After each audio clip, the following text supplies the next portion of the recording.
Jose K മാണിയുടെ party ഇതുപോലെ തോറ്റു തുന്നമ്പാടി നിൽക്കുമ്പം അവരുടെ പുറകെ നടക്കേണ്ട ഗതികേട് ഇപ്പോൾ UDF തിരിച്ചു ചോദിക്കുകയാണ്. അവരിപ്പോൾ ഈ തെരഞ്ഞെടുപ്പ് രംഗത്ത് പരാജയം ആർക്കും ഉണ്ടാകും, വിജയം ആർക്കും ഉണ്ടാകും, വേറെ കാര്യം.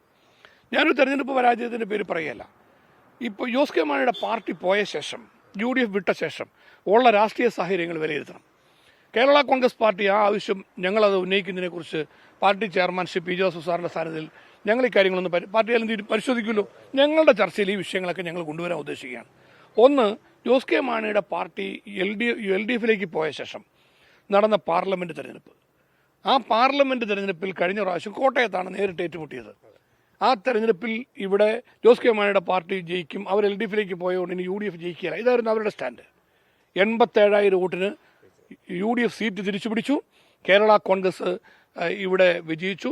കോൺഗ്രസിൻ്റെ നേതൃത്വത്തിൽ ആ സീറ്റ് നമ്മൾ UDF കൊണ്ടുവന്നു. 2, അവർ LDF പോയ ശേഷം നടന്ന ഉപതെരഞ്ഞെടുപ്പുകൾ, പുതുപ്പള്ളി ഉപതെരഞ്ഞെടുപ്പ് കോട്ടയം ജില്ലയിലാണല്ലോ, ഏറ്റവും അവസാനം നടന്ന നിലമ്പൂർ ഉപതെരഞ്ഞെടുപ്പ്, അതിനു മുമ്പ് പാലക്കാട് ഉപതെരഞ്ഞെടുപ്പ്, ഇത് തൃക്കാക്കര, ഇതുപോലെ തെരഞ്ഞെടുപ്പുകൾ, വിവിധ തെരഞ്ഞെടുപ്പുകളാണ്.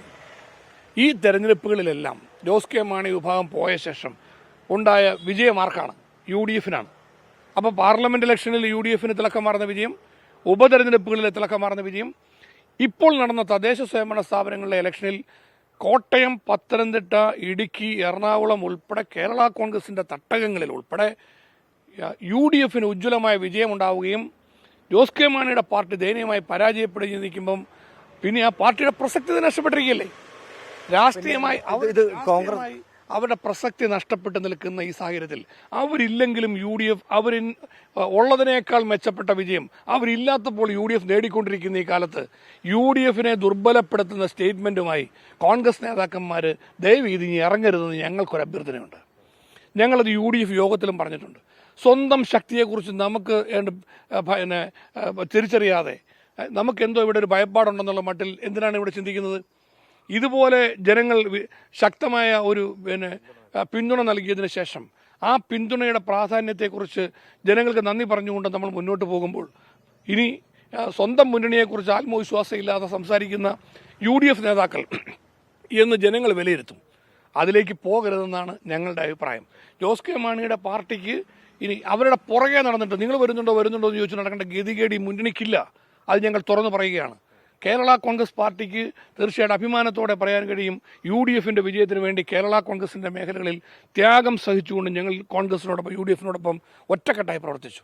ഞങ്ങളോടും അതുപോലെ തന്നെയുള്ള പരിഗണന കോൺഗ്രസ് ലീഡർഷിപ്പും കാണിച്ചു. അങ്ങനെ നല്ല ഐക്യത്തിൽ UDF പോവുകയാണ്. ഞങ്ങൾ അവർ വരുന്നതിനൊന്നും എതിരല്ല. പക്ഷേ ഒരു കാര്യമുണ്ട്, അവർക്ക് വരണമെങ്കിൽ കേരള കോൺഗ്രസ് നിലപാട് വ്യക്തമാക്കട്ടെ. ഞങ്ങൾ ഈ പരാജയത്തിൻ്റെ അടിസ്ഥാനത്തിൽ ഇനി LDF തുടരുന്നില്ല. ഞങ്ങൾ തോൽവി അംഗീകരിക്കുന്നു, ഞങ്ങൾ ജനവിധി മാനിക്കുന്നു, ഞങ്ങൾ അതുകൊണ്ട് LDF നിന്നിട്ട് ഇനി രക്ഷയില്ല, ഞങ്ങൾ UDF വരുന്നതിനെക്കുറിച്ച് പുനരാലോചിക്കും. ആദ്യം ജോസ് കെ മാണിയുടെ പാർട്ടി അഭിപ്രായം പറയട്ടെ. അവരഭിപ്രായം പറഞ്ഞു കഴിയുമ്പോൾ UDF ആലോചിക്കട്ടെ. ഞങ്ങളല്ലല്ലോ പറയേണ്ടത്. ഞങ്ങളുടെ അഭിപ്രായം ഞങ്ങൾ UDF പറയും. UDF ആലോചിക്കട്ടെ, ഇത് വേണോ വേണ്ടയോ, ആവശ്യമുണ്ടോ ഇല്ലയോ, അത് രണ്ടാമത് പറയേണ്ട കാര്യമാണ്. അതിന് പകരം നമ്മളിവിടെ അവരുടെ അഭിപ്രായങ്ങൾ പറയുന്നതിന് മുമ്പ് അവർക്ക് മുമ്പേ കയറി ഓടി ഇവിടെ നമ്മൾ വിജയം കൊയ്യാൻ പോകേണ്ട ഒരു കാര്യവും ഇന്ന് നമുക്കില്ല.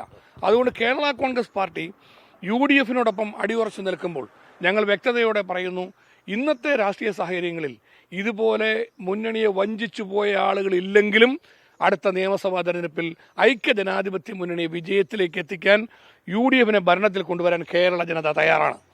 ആ സത്യം UDF നേതാക്കന്മാർ തിരിച്ചറിയണം എന്ന് ഞങ്ങൾ വിനീതമായി അഭ്യർത്ഥിക്കുകയാണ്.